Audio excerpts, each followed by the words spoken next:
persembahan dan perpuluhan dapat ditransfer melalui BCA 857 050 5000 atas nama GBI Musi Palam Indah atau scan barcode QR kode GBI Musi Palam Indah. Tuhan Yesus memberkati. Shalom Bapak Ibu Saudara semuanya. Kami mengucap syukur Bapak Ibu Saudara semuanya boleh tetap dalam keadaan baik. Untuk pagi hari ini mari sama-sama kita satukan hati kita. Kita akan kembali masuk dalam hadirat Tuhan. Mendekat kepada Tuhan lebih lagi sebab firman-Nya yang berkata dalam Mazmur 65 ayat 5. Berbahagialah orang yang Tuhan pilih untuk datang dan mendekat ke dalam pelatarannya sebab mereka akan dikenyangkan dengan segala yang baik. Amin Bapak Ibu Saudara. Mari kita satukan hati kita bersama-sama, kita akan berdoa untuk memulai ibadah ini. Bapa di sorga, Bapa yang kami sembah di dalam nama Tuhan Yesus. Kami mengucap syukur Tuhan buat pagi hari yang Kau jadikan bagi setiap kami. Sebab kami tahu kami ada sampai dengan saat ini bukan karena kekuatan dan kehebatan kami, tetapi karena kasih Tuhan, kebaikan Tuhan, anugerah Tuhan dalam hidup kami. Oleh sebab itu ya Bapa, di pagi hari ini bersama-sama kami datang kembali di hadapan-Mu Tuhan. Kami rindu untuk masuk dalam hadirat-Mu. Kami rindu untuk mengalami lawatan-Mu dan perjumpaan dengan-Mu lebih lagi ya Bapa. Mari Tuhan kuduskan setiap kami umat-umat-Mu pagi hari ini. Apapun yang menjadi penghalang kami untuk datang ke hadapan-Mu, segala dosa, kesalahan, pelanggaran kami, biarlah Kau basuh kami dengan darah anak domba Allah. Dan darah Yesus menguduskan kami dan bawa kami untuk menghampiri tata kasih karunia-Mu Tuhan.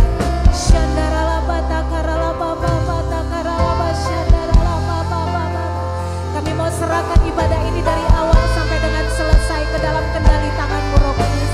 Kami katakan mari hadir dan melawat setiap kami Tuhan. Penuhilah kami dengan urapan yang baru ya Tuhan. Baharui kami di dalam hadirat-Mu. Kenyangkan kami dengan segala yang baik dalam hadirat-Mu ya Tuhan. Dan kami katakan biar seluruh kehendak Tuhan terjadi dalam ibadah ini ya Tuhan. Terima kasih ya Bapa, terima kasih ya Tuhan. Bagimulah segala hormat, pujian, kemuliaan.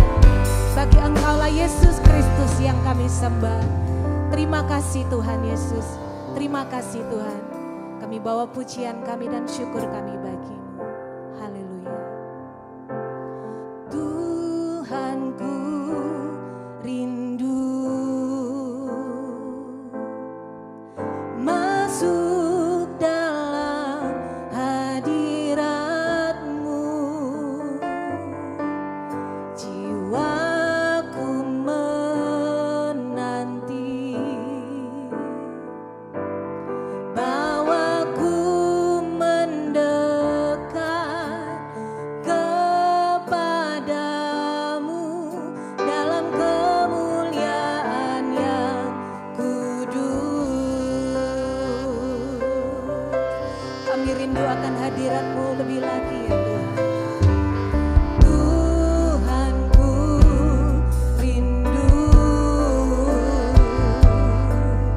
masuk dalam hadirat-Mu.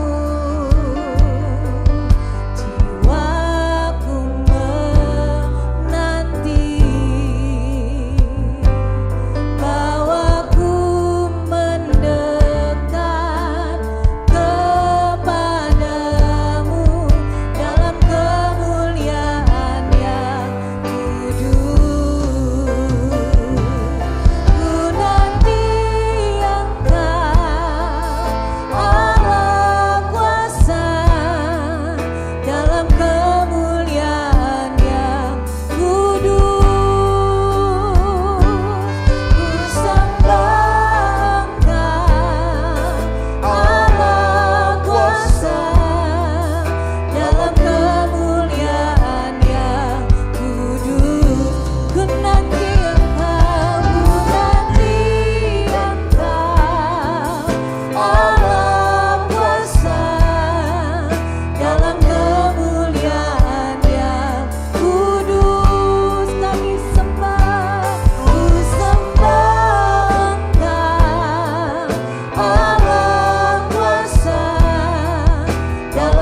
Di hadirat-Mu Tuhan kami dikuatkan.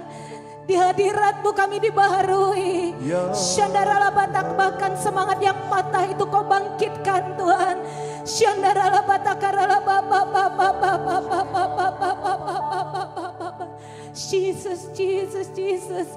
We need you, we need you, we need you, Holy Spirit, we need you. Shikararararararara. How I need your presence, Lord. We need you, Lord. How I need your presence, Lord. Yes, Lord. Spirit of hope, draw me closer to you, Lord. Spirit of life, flowing into my heart.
Spirit of hope, draw me closer to you, Lord. Spirit of life, flowing into my heart. Mari umat Tuhan, how I need your presence, Lord. We need you. I need your presence.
Katakan, ku perlu hadirat-Mu.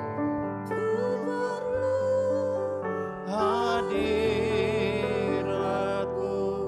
Roh Kudus-Mu bawa kami lebih dekat. Kudus-Mu bawaku lebih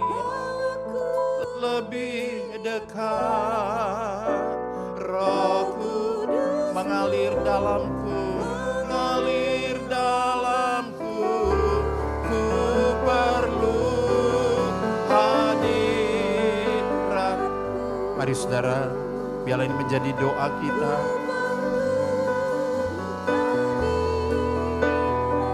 Kami membutuhkan Engkau, Tuhan. Roh Kudus-Mu bawaku lebih dekat.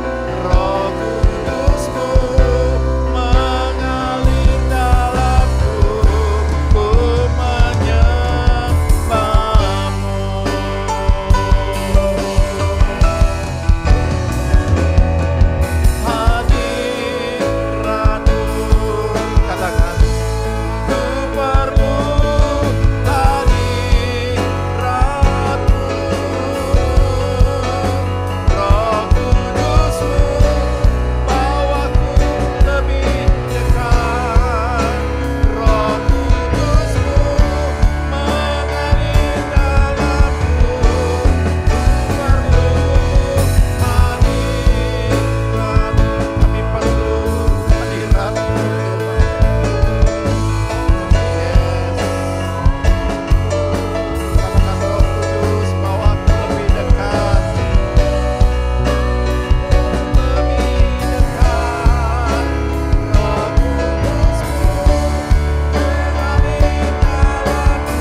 sadar kami tidak bisa hidup tanpa Engkau Tuhan. Ketika Engkau naik ke sorga, Engkau berjanji, Engkau memberikan satu penolong bagi kami. Engkau berikan Roh Kudus bagi kami. Roh Kudus itu menjadi Tuhan kami, menjadi sahabat kami yang selalu setia menemani kami. Tuhan penuhi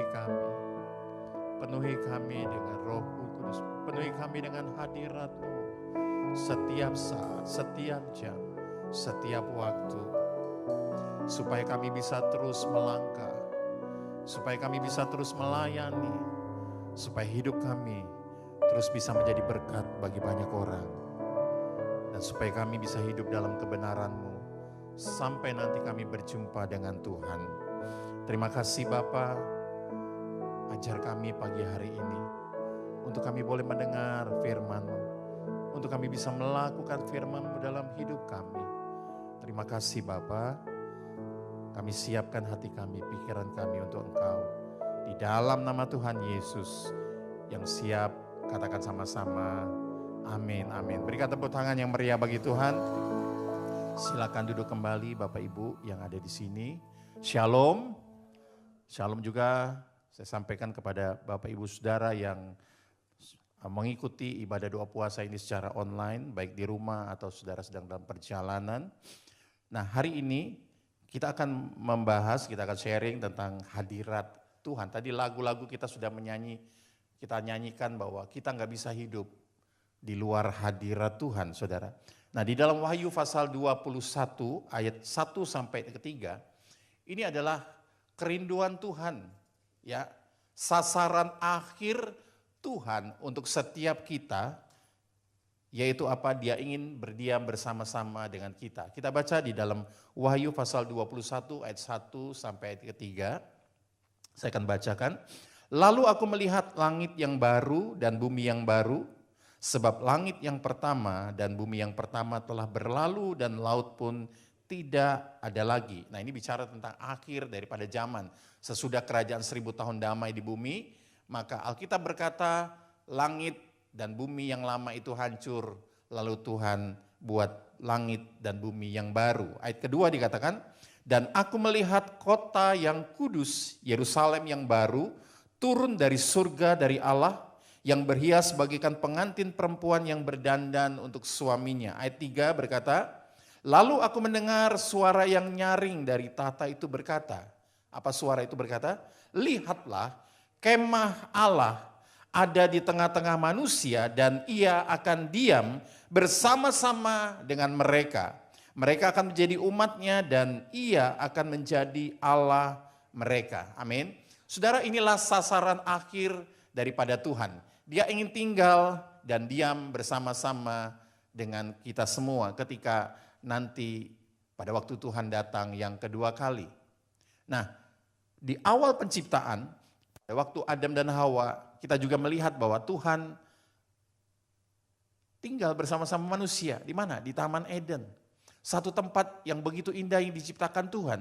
Di mana Tuhan hadir di situ dan Adam Hawa bisa menikmati kehadiran Tuhan. Mereka tinggal dan Alkitab menceritakan bahwa mereka tidak pernah kekurangan sesuatu yang baik. Karena mereka ada dalam hadirat Tuhan. Tapi karena mereka melanggar firman Tuhan, mereka hidup dalam dosa. Akhirnya mereka diusir dari Taman Eden. Mereka harus keluar daripada hadirat Tuhan. Dan Alkitab mencatat ketika mereka keluar dari hadirat Tuhan, Alkitab mereka bekerja keras, mengeluarkan peluh, kesakitan, penderitaan.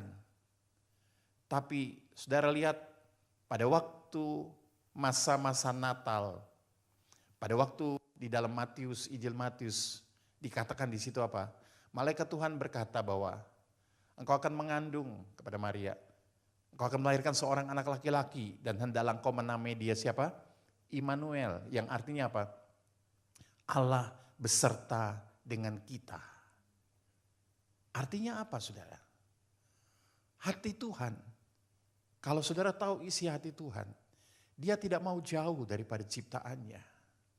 Makanya ketika Adam dan Hawa diusir dari Taman Eden, sebelum diusir, Tuhan harus sembelih seekor binatang dan kulit binatang itu diberikan kepada Adam dan Hawa untuk menutupi ketelanjangan mereka. Itu satu nubuatan bahwa Tuhan harus turun, dia harus jadi manusia, dia harus jadi seperti domba yang tersembelih di atas kayu salib dan bajunya diberikan kepada saudara dan saya. Ketika dia naik ke atas kayu salib, Tuhan memulihkan hubungan antara Allah dengan manusia. Dia ingin diam bersama-sama dengan kita. Kita juga bisa melihat ketika Musa dengan orang Israel berjalan di padang gurun, Allah hadir di tengah-tengah mereka melalui apa? Tiang awan dan tiang api. Dan Alkitab berkata, orang Israel tidak pernah kekurangan yang baik dari Tuhan. Mereka dipelihara. Tuhan mau tinggal bersama-sama dengan kita. Nah, sekarang pertanyaannya, bagaimana supaya Allah hadir? Supaya Allah itu bisa berdiam di tengah-tengah kita, di tengah-tengah saudara. Pada waktu kita ibadah, waktu kita mencari Tuhan, pada waktu kita berdoa, pasti kita punya kerinduan apa? Bukan hanya doa kita didengar, dijawab, tapi kita mau berdoa, kita punya kerinduan apa? Tuhan hadir di tengah-tengah kita. Amin. Tuhan hadir. Kalau Tuhan hadir, saudara, pasti sesuatu terjadi. Amin. Pasti mujizat terjadi. Orang selangkali berkata bahwa gereja itu adalah bengkel, betul. Dan yang datang kadang-kadang bengkel, yang datang itu bukan kendaraan yang baik, pasti kendaraan yang rusak, yang peot, yang ngadat mesinnya.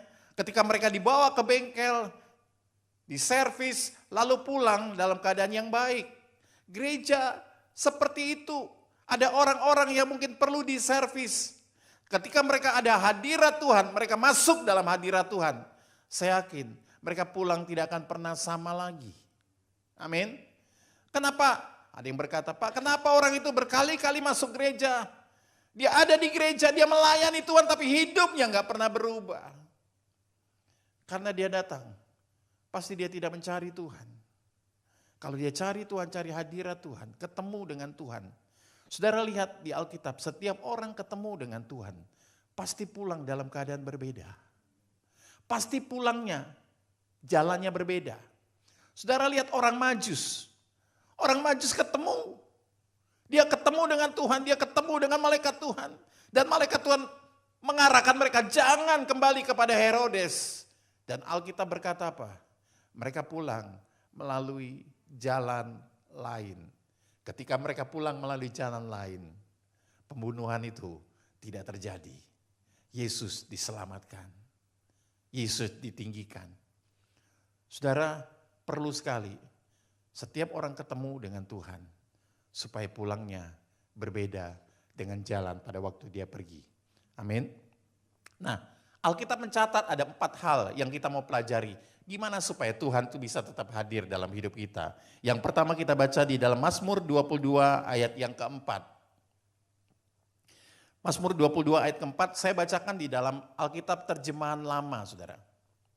Kalau dalam Alkitab terjemahan baru dikatakan dia berada di tempat kudus dan dia ada di tengah-tengah pujian orang Israel. Dari dalam terjemahan lama kata-katanya lebih baik, saudara, lebih bagus. Saya bacakan, tetapi engkau juga suci, ya kudus, serta duduk di antara segala puji-pujian orang Israel.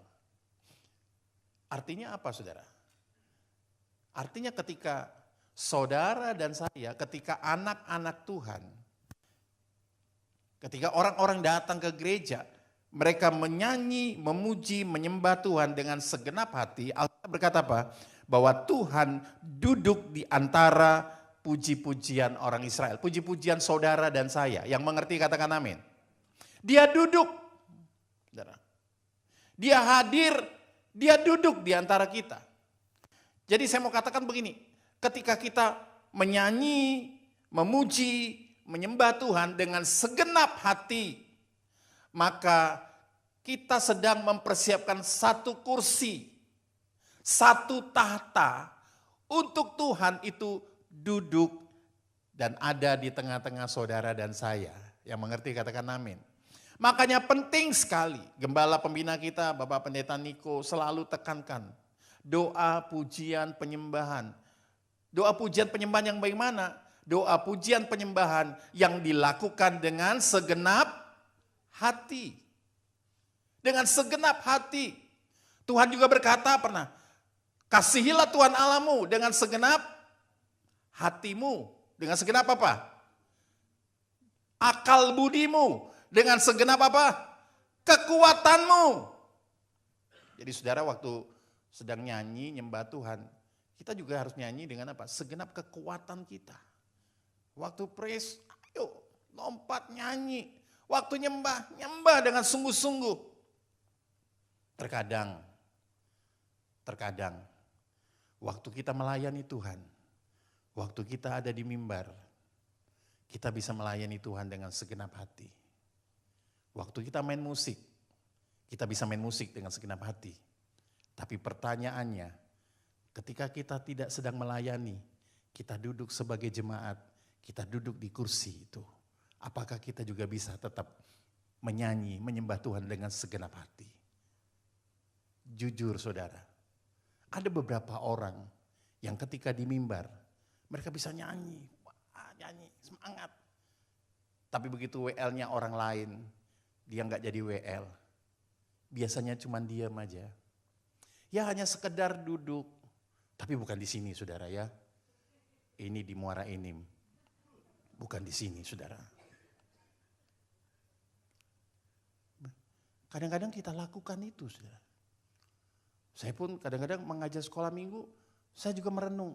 Ketika saya di depan cerita. Saya siapkan dengan sungguh-sungguh, saya cerita dengan sungguh-sungguh. Tapi pertanyaannya ketika saya nggak tugas, saya duduk di situ dan teman saya yang cerita. Pertanyaannya, apakah saya juga mendengarkan dengan segenap hati, memuji dengan segenap hati, menyembah dengan segenap hati. Biarlah kita berdoa, saya berdoa, dimanapun kita berada, ketika kita datang mencari Tuhan, harus dengan segenap hati, segenap kekuatan. Karena apa? Waktu kita menyanyi, memuji, menyembah dengan segenap hati, Alkitab berkata, Tuhan duduk di tengah-tengah pujian. Tuhan duduk bersama-sama dengan kita. Kalau Tuhan duduk di tengah-tengah kita, berarti kerajaan sorga tuh itu juga turun di tengah-tengah kita. Kalau kerajaan sorga turun di tengah-tengah kita, segala yang baik di sorga itu juga ada bersama-sama dengan saudara dan saya. Yang mengerti percaya katakan amin.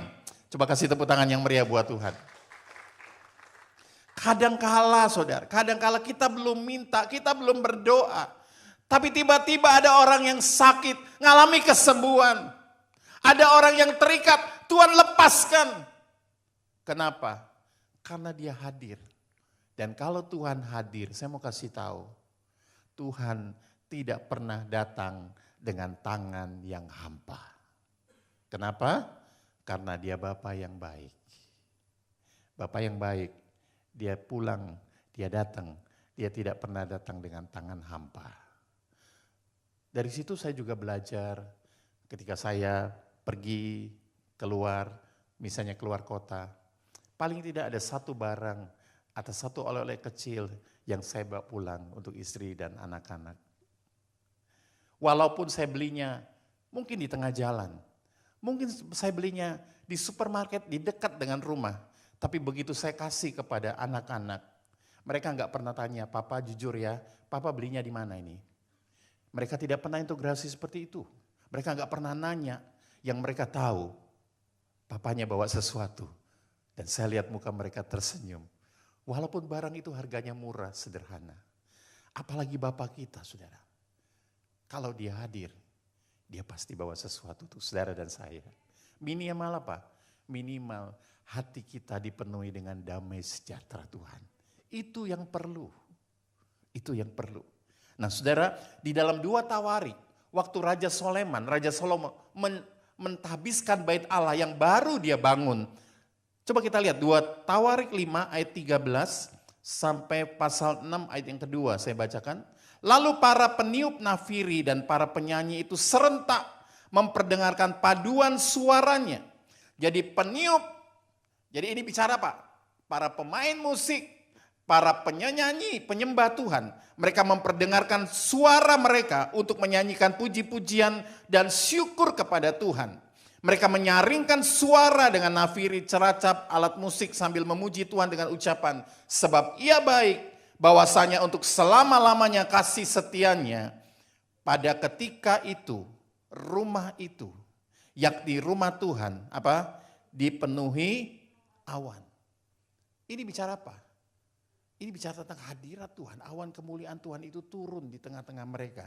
Ayat 14, sehingga imam-imam itu tidak tahan berdiri untuk menyelenggarakan kebaktian oleh karena awan itu, sebab kemuliaan Tuhan memenuhi rumah Allah. Saya seringkali melihat ada beberapa orang yang mereka enggak tahan berdiri. Mereka jatuh, tersungkur, bahkan ada yang berlutut, bahkan ada yang tersungkur sampai jidatnya kena di tanah, di lantai. Enggak apa-apa saudara. Apa yang membuat itu? Bukan saya percaya bukan untuk dilihat orang. Tapi ketika ada hadirat Tuhan, siapa sih yang bisa tahan berdiri di dalam hadirat Tuhan? Amin. Ayat pasal 6 ayat pertama dikatakan gini, pada waktu itu berkatalah Salomo, Tuhan telah memutuskan untuk diam dalam kekelaman. Sekarang aku telah mendirikan rumah kediaman bagimu, tempat engkau menetap selama-lamanya. Saudara lihat, ketika para pemuji, penyembah, pemain musik serentak sehati, mereka menaikkan pujian bagi Tuhan dan hadirat Tuhan turun, maka di situ dikatakan apa? Tuhan mau tinggal menetap selama-lamanya. Amin. Saya juga dulu waktu pertama kali datang di gereja ini, awal 99, waktu masih di Kresna. Ketika duduk di kursi, WL-nya belum naik. Waktu itu masih nyanyi, WL-nya masih dibawa sambil ngajak nyanyi, saudara. Tiba-tiba enggak terasa air mata saya itu mengalir turun. Bagi saya waktu itu sesuatu yang memalukan. Kalau nyanyi keluar air mata, nangis, saudara. Tapi hari itu saya enggak bisa tahan. Itu WL-nya belum naik nyanyi. Saya yakin, apa yang membuat seorang bisa disentuh, dijamah oleh Tuhan?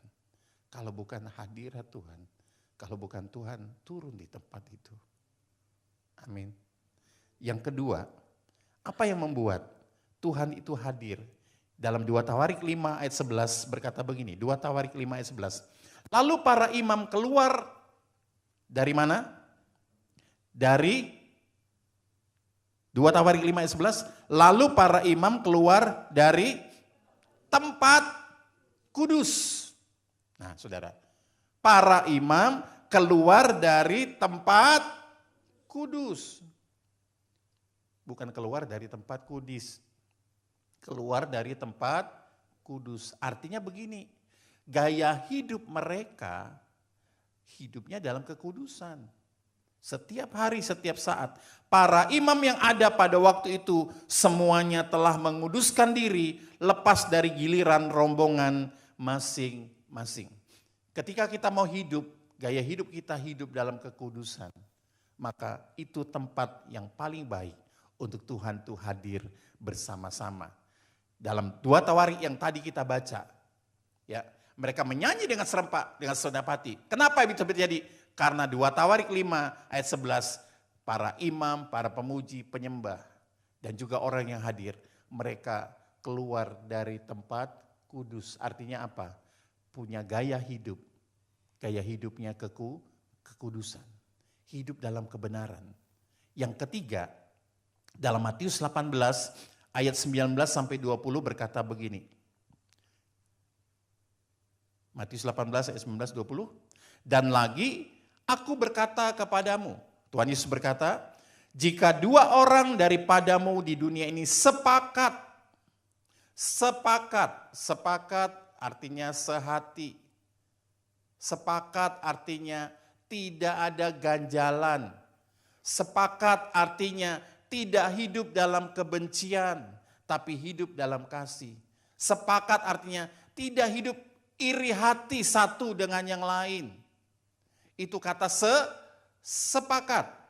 Meminta apapun juga, permintaan mereka itu akan dikabulkan oleh Bapakku yang di surga. Sebab di mana 2 atau 3 orang berkumpul dalam namaku, di situ aku ada di tengah-tengah mereka. Ini Tuhan janji, aku ada di tengah-tengah mereka. Kapan? Ketika Tuhan melihat anak-anaknya kumpul dengan sepakat, dengan sehati. Amin. Ya, gimana supaya Tuhan hadir juga dalam keluarga kita? Suami, istri, anak, ayo sepakat, satu hati. Enggak ada ganjalan. Amin. Ya kan, enggak ada perselisihan. Bukan berarti kita enggak bisa berselisih paham, bisa. Tapi segera ketika kita berselisih, kita dengan rendah hati, kita mau selesaikan itu. Dan kita mau datang sama Tuhan, Tuhan ampuni saya. Saya udah marah, saya udah benci. Saya sudah iri hati, saya sudah melakukan ini Tuhan, yang tidak berkenan di hadapan Tuhan. Dalam 1 Yohanes 1 ayat 9 berkatakan, kalau engkau mengaku dosamu, Allah itu setia dan adil, dan Dia akan menyucikan setiap dosamu. Amin. Dia akan ampuni setiap pelanggaran kita. Kita bukan manusia super. Kita kadang-kadang melakukan hal-hal yang melukai Tuhan, hati Tuhan, melukai hati sesama. Tapi firman Tuhan berkata, kalau kita mau datang kepada Tuhan, kita mau mengaku kesalahan pelanggaran kita, maka darahnya akan menyucikan kita. Makanya tadi waktu WR-nya pertama kali memulai, ada satu kata-kata yang selalu diucapkan, Tuhan ampuni setiap kami, ampuni setiap kejahatan kami, dan basuh kami dengan darah-Mu. Alkitab juga berkata, dengan darah Yesus, kita memiliki keberanian untuk masuk ke dalam ruang kudusnya. Bahkan ke ruang maha kudusnya berjumpa dengan Tuhan. Amin. Harus ada kata apa? Sepakat, unity. Ya, gak bisa kita merasa aku lebih dari dia kok. Aku lebih baik dari dia kok, gak boleh saudara. Sepakat, gak ada ganjalan. Alkitab juga berkata, kalau engkau punya ganjalan, tinggalkan dulu. Berdamai dan kembali lagi. Amin. Yang keempat, kita perlu mengasihi Tuhan. Dalam Yohanes 14 ayat 23 berkata begini, Jawab Yesus, jika seorang mengasihi aku. Bukankah saudara di sini, saudara yang di rumah adalah orang-orang yang mengasihi Tuhan? Amin. Nah, apa tanda orang mengasihi Tuhan? Dia akan menuruti firman-Ku. Tanda seorang yang mengasihi Tuhan sederhana, dia akan menuruti firman-Ku. Ada satu pujian, saya senang nyanyi lagu ini. Ku renungkan firman-Mu siang dan malam, ku pegang perintah-Mu dan ku lakukan. Engkau tahu ya Tuhan, tujuan hidupku hanyalah untuk menyenangkan hati-Mu. Katakan sama-sama, ku renungkan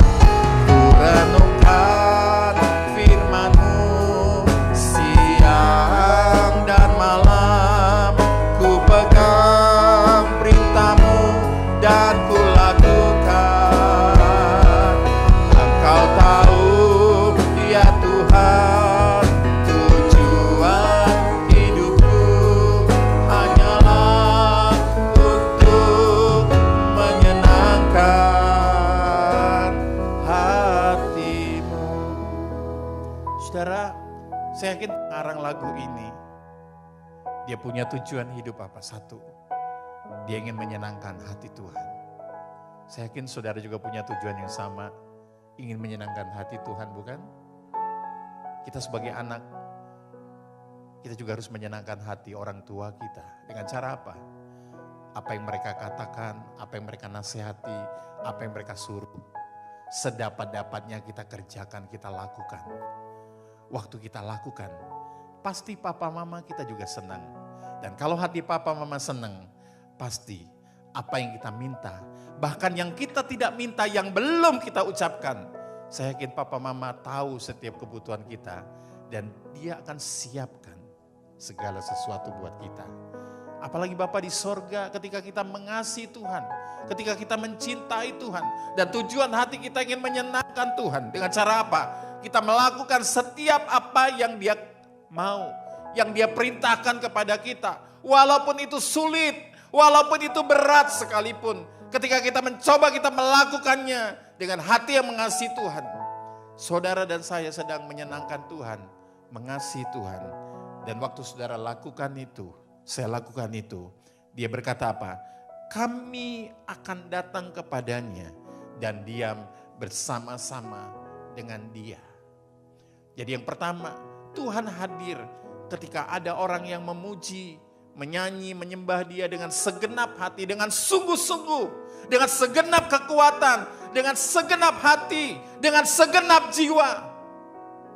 Nggak peduli apa kata orang.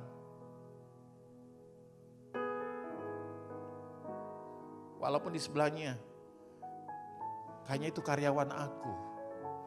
Nanti bagaimana kalau aku nyanyi Tuhan, nyembah Tuhan, aku menangis di hadapan Dia. Nanti jadi rumor di tempat pekerjaanku. Kalau saudara punya prinsip begitu, saudara tidak akan pernah merasakan hadirat Tuhan. Tapi kalau saudara punya prinsip, aku gak peduli apa kata orang di sekitarku. Kalau aku menyanyi-nyanyi, kalau aku menangis di hadapan Tuhan, aku akan nangis saja. Yang penting hatiku dipenuhi kembali dengan damai sejahtera Tuhan. Yang kedua, tadi dikatakan ketika kita hidup dalam kekudusan, hidup dalam kebenaran firman, maka itu tempat yang paling Tuhan suka untuk Tuhan diam bersama-sama dengan kita.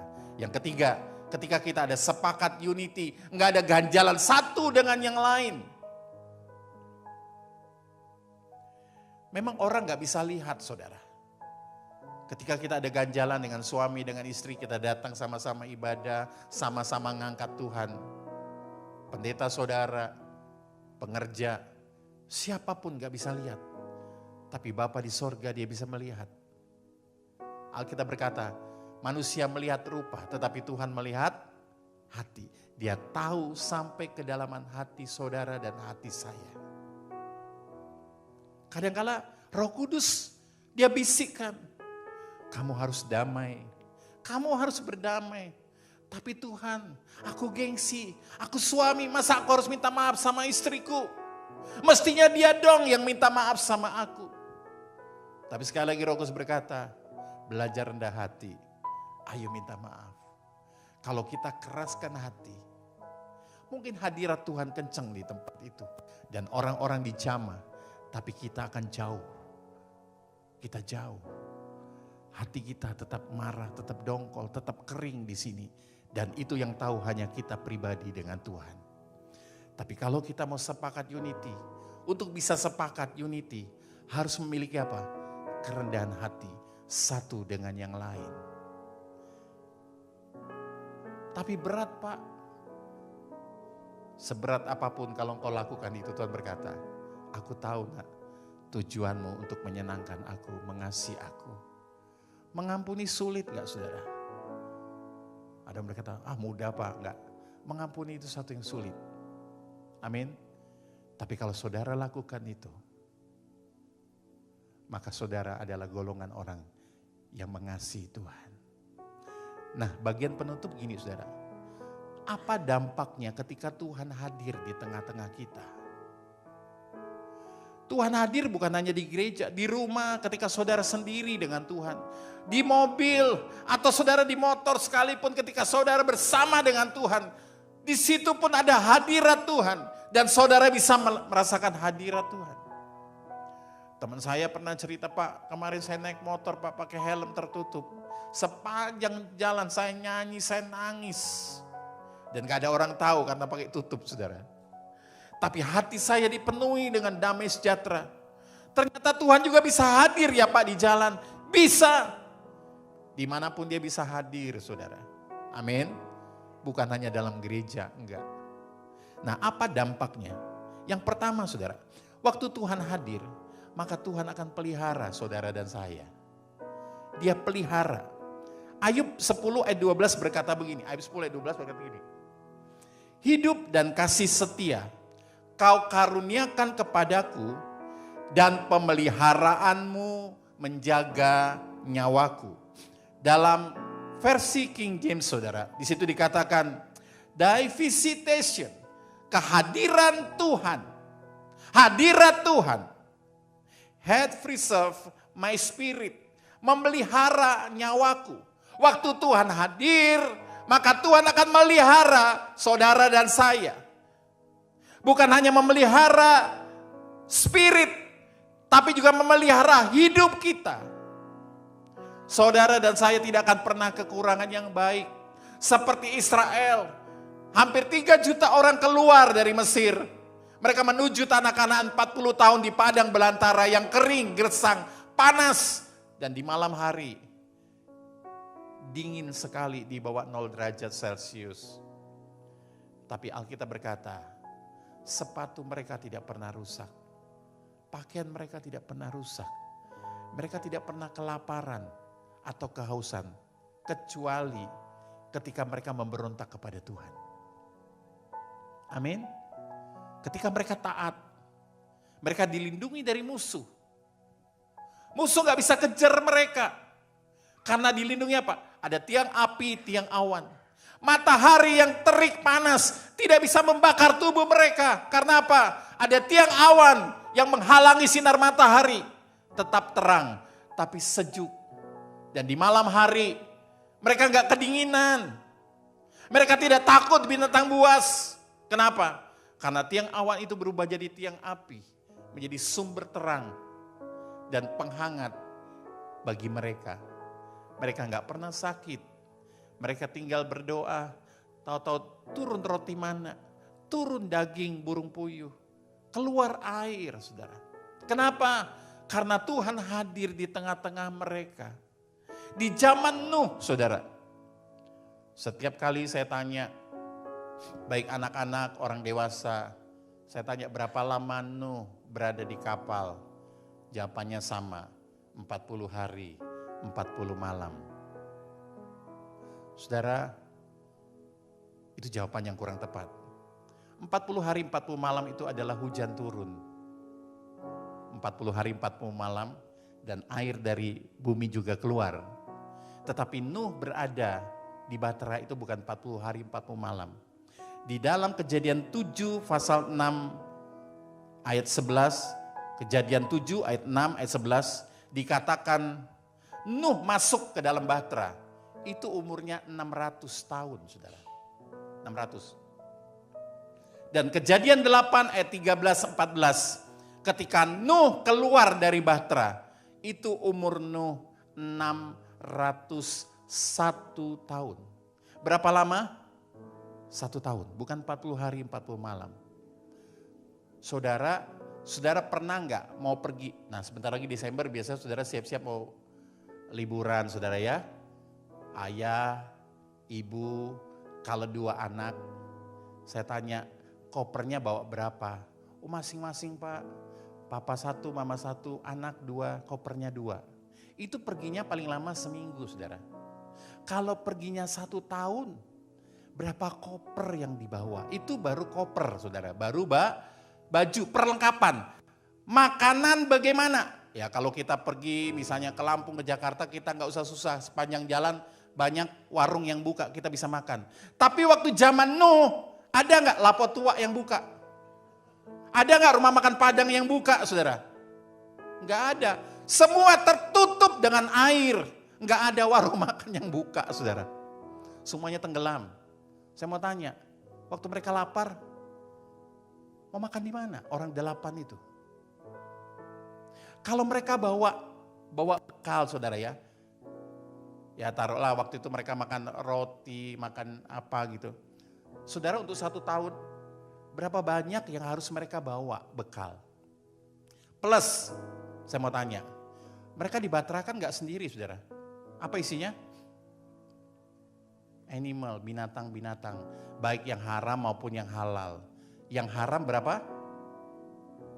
Yang haram sepasang. Yang halal 7 pasang. Pak, kenapa beda?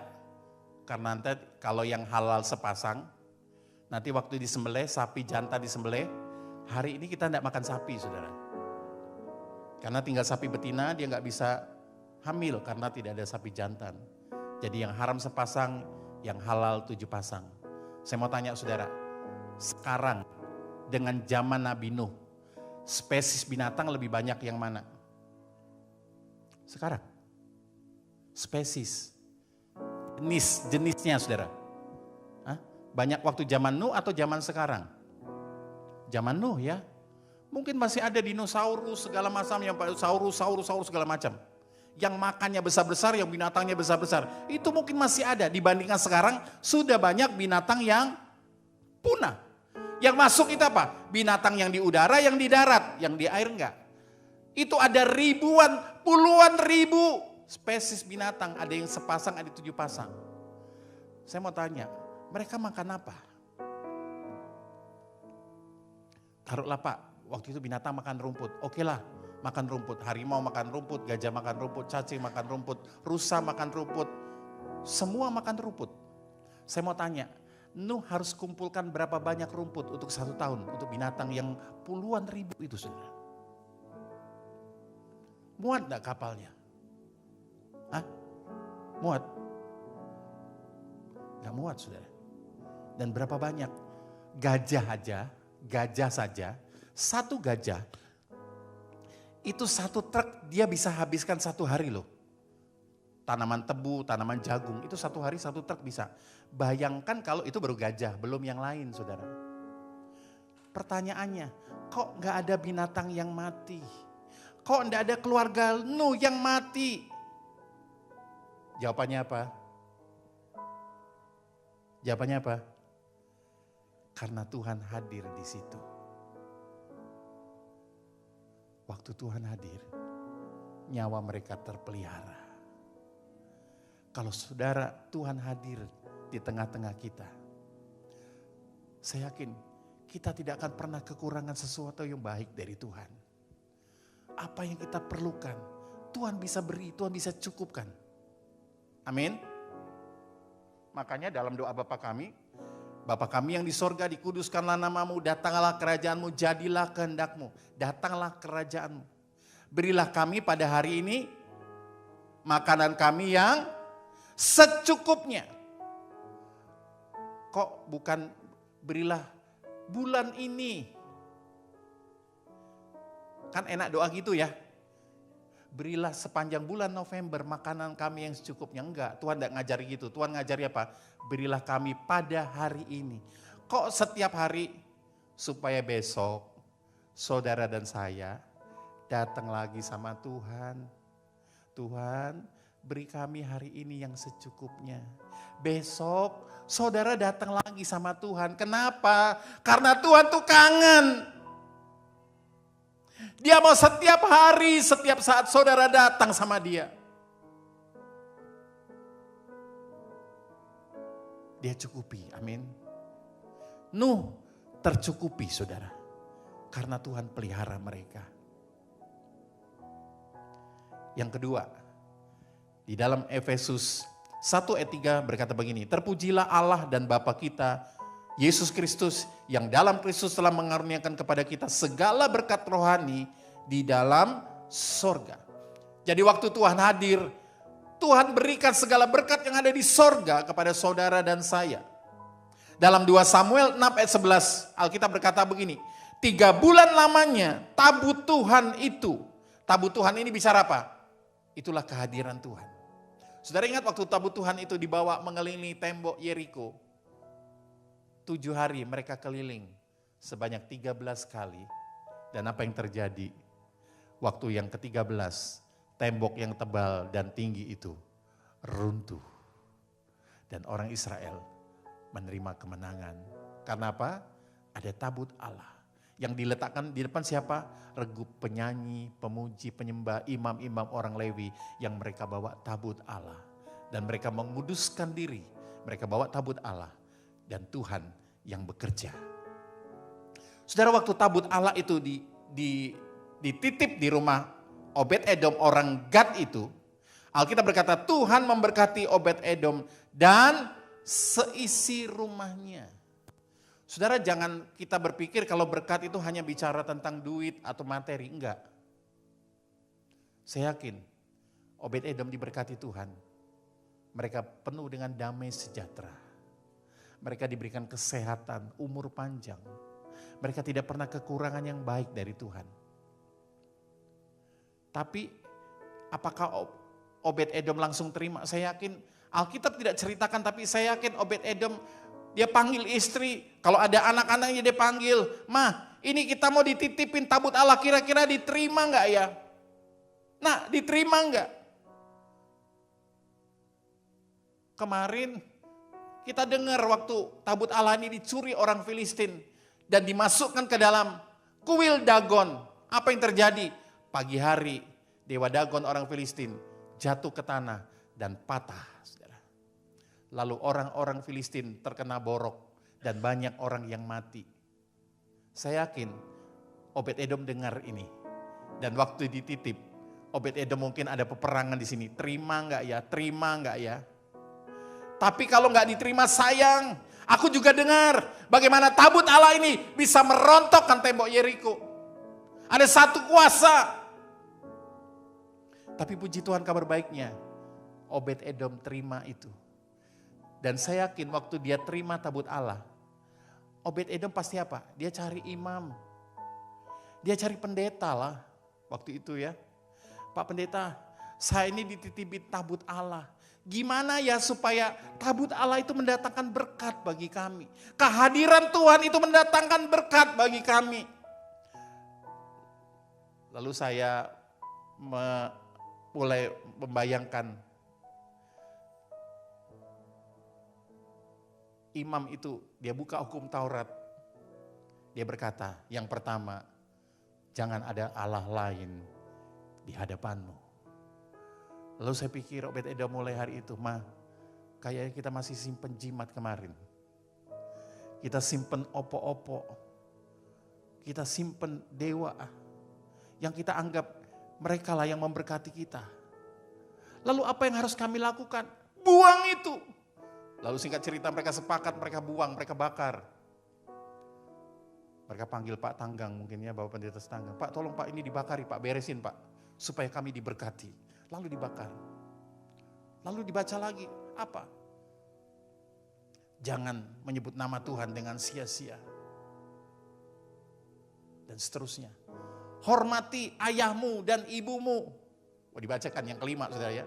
Lalu Obed-Edom dan istri berkata kepada anak-anaknya, nak mau tidak hidup diberkati Tuhan? Mau Pak, mau Ma. Boleh hari ini belajar menghormati, menghargai Papa dan Mama. Kau diberkati.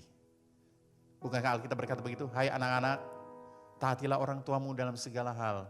Sebab itulah yang indah di hadapan Tuhan, supaya panjang umurmu. Amin. Lalu dibaca lagi, jangan membunuh. Lalu Obed-Edom ngomong, Pak Pendeta aku tidak pernah bunuh orang. Bunuh cicak pun aku gak berani. Lalu pendetanya bilang, Obed-Edom coba cek lagi. Kamu pernah benci orang enggak? Kamu benci mertuamu enggak? Kamu benci saudaramu enggak? Kamu benci tetanggamu enggak? Karena firman Tuhan berkata, waktu engkau membenci saudaramu, engkau sebagai seorang pembunuh di hadapan Tuhan. Lalu saya bayangkan Obed-Edom sama istrinya, ya Tuhan, mulai hari ini kami mau hidup dalam pengampunan, kami akan ampuni. Dan kalau kami salah, kami minta ampun. Hari itu dia bereskan saudara. Lalu dibaca lagi, jangan mencuri. Lalu suami istri pandang-pandangan, kayaknya kita tidak pernah nyuri ya Maya? Iya Pak, kita nggak pernah curi. Lalu pendetanya bilang, kalau engkau tidak bawa perpuluhanmu, engkau sebagai pencuri di hadapanku. Hari itu saya yakin Obed-Edom bertobat dan berkata, Tuhan, kalau kami pernah menipu, kami akan kembalikan seperti Zakius. Kami akan kembalikan 4 kali lipat. Dan kalau kami pernah nipu orang, kami akan kembalikan.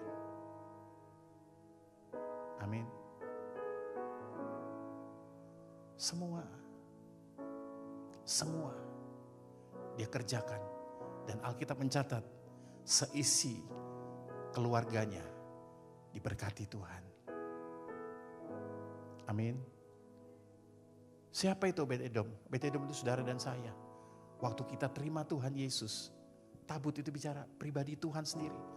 Waktu kita buka hati, terima Tuhan Yesus sebagai Tuhan dan Juru Selamat. Lalu kita hidupin firman-Nya. Bukan hanya direnungkan tapi dilakukan. Saya yakin hidup kita akan diberkati oleh Tuhan. Yang percaya mengerti katakan amin. Yang terakhir, apa dampaknya? Dalam Ulangan 4 ayat 37-38 berkata, karena ia mengasihi nenek moyangmu dan memilih keturunan mereka, maka ia sendiri telah membawa engkau keluar dari Mesir dengan kekuatannya yang besar untuk menghalau dari hadapanmu bangsa-bangsa yang lebih besar dan lebih kuat daripadamu, untuk membawa engkau ke dalam negeri mereka dan memberikannya kepadamu menjadi milik pusakamu seperti yang terjadi sekarang ini. Saudara, kalau Tuhan hadir, ada kuasa yang Tuhan berikan kepada saudara dan saya untuk menghalau musuh. Ingat, musuh kita bukan darah dan daging. Musuh kita bukan orang. Tapi musuh kita si jahat, penguasa di udara. Musuh kita apa? Ketakutan, kekhawatiran, kemarahan. Itu musuh saudara. Waktu hadirat Tuhan datang, maka musuh harus pergi. Amin. Maka yang pertama berkat Tuhan, waktu ada hadirat Tuhan, apa yang Tuhan beri? Ada damai di sini. Damai itu datang dan kekhawatiran itu akan pergi. Ketakutan itu akan pergi. Bukan berarti masalahnya selesai, masalahnya kadang belum selesai. Tapi waktu kita ada damai, maka Tuhan akan beri hikmat kepada kita untuk bisa selesaikan masalah itu. Waktu ada hadirat Tuhan, ada berkat Tuhan, maka Tuhan bisa kirim orang-orang untuk datang kepada kita dan menolong hidup kita. Yang percaya katakan amin. Saudara diberikan apa? Kuasa untuk menghalau musuh, untuk menghalau musuh. Makanya tadi pujian, kami perlu hadirat. How I need your presence, Lord. Kami butuh hadirat-Mu. Kenapa? Waktu kita ada di hadirat Tuhan, segala ketakutan, kekhawatiran, itu akan pergi, saudara. Itu musuh kita. Amin. Hari ini sebagai penutup, yuk mari saudara, setiap kita datang kepada Tuhan, berdoalah, memuji, menyembah Tuhan dengan segenap hati. Dalam kekudusan, unity, gak ada lagi ganjalan. Dan kita melakukan apa yang Tuhan mau atas hidup kita. Maka janji Tuhan, Dia akan hadir, Dia akan diam di dalam kita. Dan dampaknya, pertama, Dia akan pelihara hidup kita. Bukan hanya pelihara kita, sampai anak cucu kita Tuhan akan pelihara, saudara. Dia akan berkati kita dengan segala yang baik. Dan Tuhan berikan apa? Kuasa untuk menghalau musuh. Amin. Yuk kita bangkit berdiri bersama-sama. How I need your presence, Lord. How I need your presence, Lord. Spirit of hope, draw me closer to you, Lord. Spirit of life, blowing into my heart. How I need. Mari naikkan lagu ini.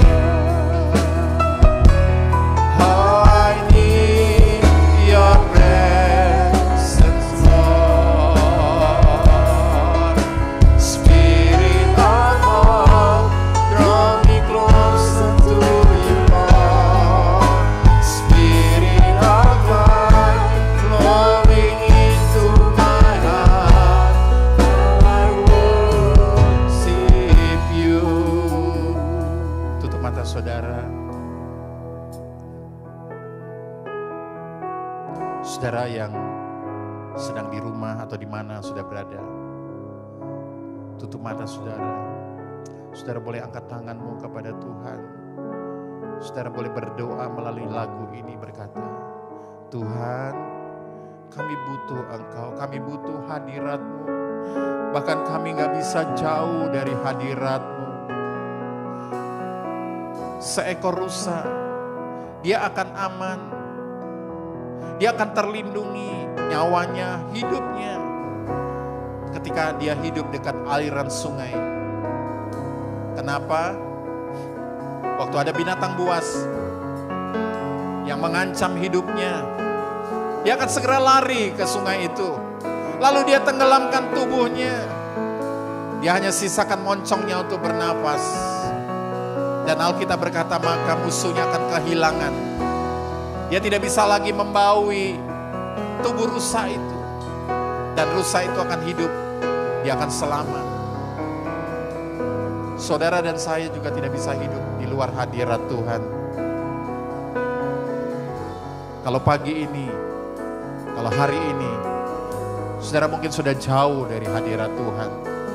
Saudara tidak bisa lagi merasakan kehadiran Tuhan. Waktu engkau berdoa, menyanyi, menyembah.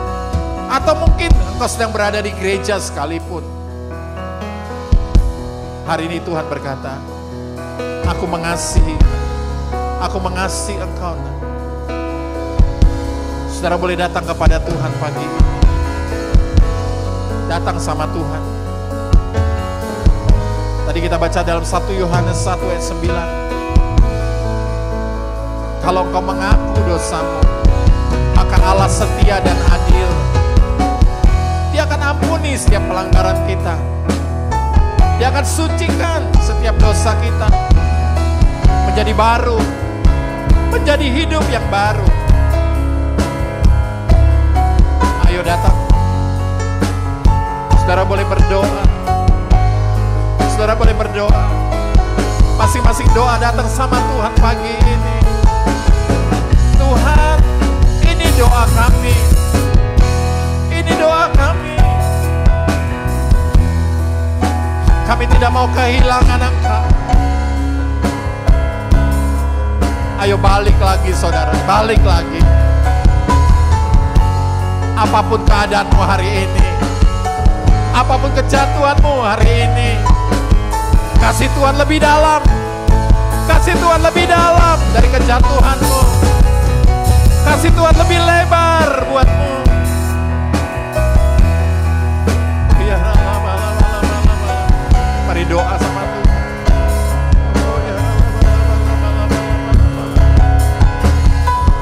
Kami perlu Engkau. Oh ya, naikkan lagu ini, katakan, ku perlu. Angkat tanganmu kepada Tuhan, nyanyikan dari hatimu. Yes. Roh Kudus, bawa kami lebih dekat. Bawa kami mendekat kembali, Tuhan. Mengalir dalamku, ku perlu hadirat-Mu. Ayo datang sama Tuhan siang ini. Waktu hadirat Tuhan turun, dengar baik. Saudara yang sakit, Tuhan bisa sembuhkan engkau. Engkau yang takut, engkau khawatir, Tuhan berikan kuasa untuk menghalau itu semua. Roh Kudus-Mu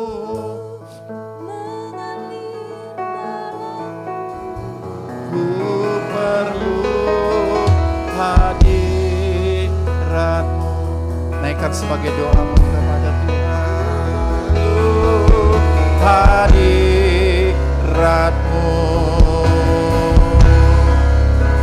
Roh Kudus-Mu, bawaku lebih dekat.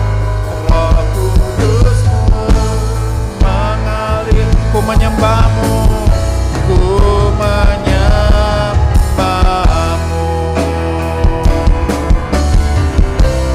Ku perlu hadirat-Mu, ku perlu hadirat-Mu. Roh Kudus-Mu bawaku lebih dekat.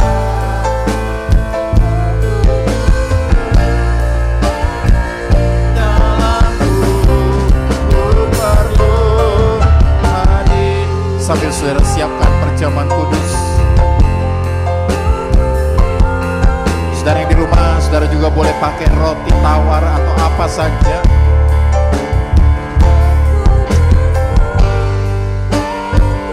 Lebih dekat, Roh Kudus-Mu mengalir dalamku, ku menyembah. Bapa, kami datang siang ini kepadamu. Ini kami, anak-anak-Mu datang. Kami mau kembali kepadamu. Kami mau kembali ke hadirat-Mu, Tuhan.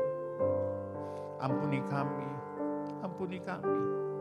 Setiap pelanggaran, setiap dosa, kejahatan kami, ampuni kami. Basuh kami kembali dengan darah-Mu.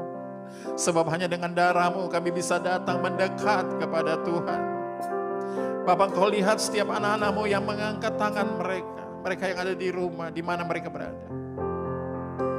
Kami tahu pengampunan-Mu ya Tuhan selalu ada bagi setiap kami. Dan tolong kami untuk kami bisa terus hidup di dalam jalan-jalan-Mu Tuhan. Mengasihi, melakukan apa yang Tuhan mau dalam hidup kami. Kalau hari ini Tuhan, hati kami dipenuhi dengan kemarahan, kebencian, iri hati, ampuni kami. Kuduskan kami, sehingga ketika kami mengangkat roti ini Tuhan, roti anggur ini, yang adalah lambang tubuh dan darah-Mu, membawa berkat dalam hidup kami. Terima kasih Bapak, terima kasih. Mari saudara angkat roti di tangan kanan. Sebab apa yang telah kuteruskan kepadamu, telah aku terima dari Tuhan, yaitu bahwa Tuhan Yesus pada malam waktu Ia diserahkan, ia mengambil roti dan sesudah itu ia mengucap syukur atasnya, ia memecah-mecahkannya dan berkata, saudara, inilah tubuhku yang diserahkan bagi kamu, perbuatlah ini menjadi peringatan akan aku. Bukankah roti yang kita angkat tinggi di atas kepala kita adalah persekutuan kita dengan tubuh Kristus? Mari makan dalam nama Tuhan Yesus Kristus.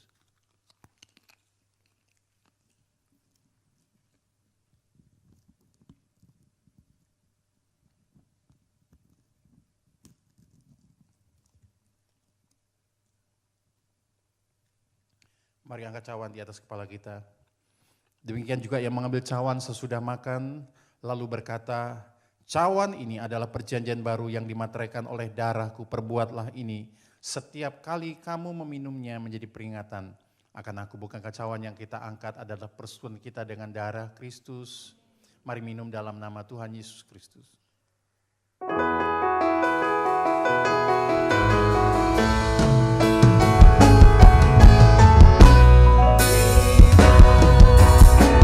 Mari angkat kedua tanganmu, katakan terima kasih.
Firman-Mu yang kami dengar. Benar Bapa, karena hadirat-Mu kami dipelihara, kami dilindungi, kami diberkati dengan segala yang baik. Oleh sebab itu Tuhan, Roh Kudus, biarlah Engkau terus berkati setiap kami, berkati anak-anak-Mu di mana mereka berada. Lindungi Tuhan, ajar kami untuk kami terus melakukan apa yang Tuhan mau dalam hidup kami. Berkati usaha pekerjaan mereka, kami percaya mereka yang sakit, mereka lemah tubuh, mereka dikuatkan, disembuhkan di dalam nama Tuhan Yesus. Mereka yang takut, mereka yang khawatir, Tuhan sudah lepaskan mereka di dalam nama Tuhan Yesus. Terima kasih Bapak, terima kasih.